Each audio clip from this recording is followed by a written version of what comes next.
क्या आपको पता है, सुसमाचार प्रचार करना यानी इवेंजलिज्म करना आपकी बुलाहट ही नहीं, मगर भारत देश के नागरिक होने के नाते ये आपका हक भी है।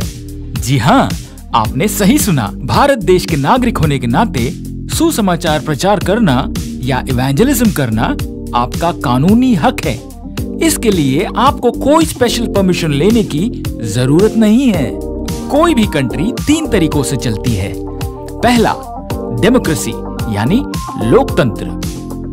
डेमोक्रेटिक यानी लोकतांत्रिक कंट्रीज में लोगों की सुन के सबका भला हो ऐसे रूल्स बनाए जाते हैं और वो उस देश की जनता पे लागू होते हैं। इन रूल्स के संग्रह को संविधान यानी इंग्लिश में कॉन्स्टिट्यूशन कहते हैं। दूसरा, तानाशाही, जिसको इंग्लिश में कहते हैं डिक्टेटरशिप। इन देशों में एक आदमी जो उनका नेता या प्रेसिडेंट हो, उसी की मर्जी से कानून और नियम बनाए जाते हैं और उनको लोगों पे थोप दिया जाता है। और आखिरी है धर्मतंत्र। इंग्लिश में इसे कहते हैं थियोक्रेसी या हायरार्की। इन देशों में धार्मिक ग्रंथों और धार्मिक विश्वासों के आधार पे रूल्स एंड रेगुलेशंस बनाए जाते हैं और सारी जनता को उनको फॉलो करना पड़ता है, चाहे वो उस धर्म या धर्म ग्रंथ को माने या न माने। सौभाग्य से हमारा प्यारा देश डेमोक्रेटिक यानी एक लोकतांत्रिक देश है। भारत का संविधान आपको आपके धर्म और आपके विचारों को मानने और प्रोपेगेट करने यानी बांटने को अलाउ करता है। केवल भारत ही नहीं, किसी भी लोकतांत्रिक देश में ये अलाउड होता है।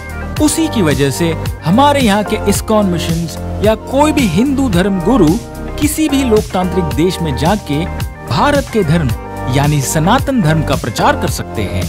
और अगर उनको वहाँ कोई रोके टोके डराए धमकाए तो ये असंवैधानिक यानी अनडेमोक्रेटिक एक्ट कहलाता है और इसकी कड़ी निंदा होनी चाहिए।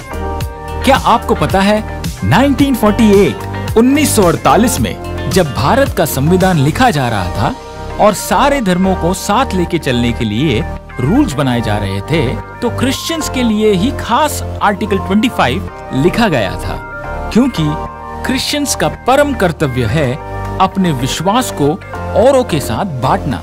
इसके सिवाय क्रिश्चियनिटी अधूरी है। तो भैया, अभी तक क्या समझे? Marketing and propagation is allowed, force is not. प्रचार करो लेकिन जबरदस्ती नहीं। अगली बार जब प्रचार करने बाहर निकलो तो हमेशा आर्टिकल 25 और आर्टिकल 28 की कॉपी साथ लेके चलो, ताकि अगर कोई आपको रोके या टोके तो प्यार से उन्हें समझाते हुए वो कॉपी उनको दे दे।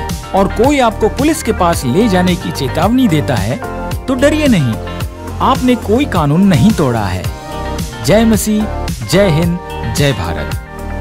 अगर आपको ईसाई होने के नाते सताया जा रहा हो तो आप हमसे निम्नलिखित टोल फ्री नंबर पर संपर्क कर सकते हैं।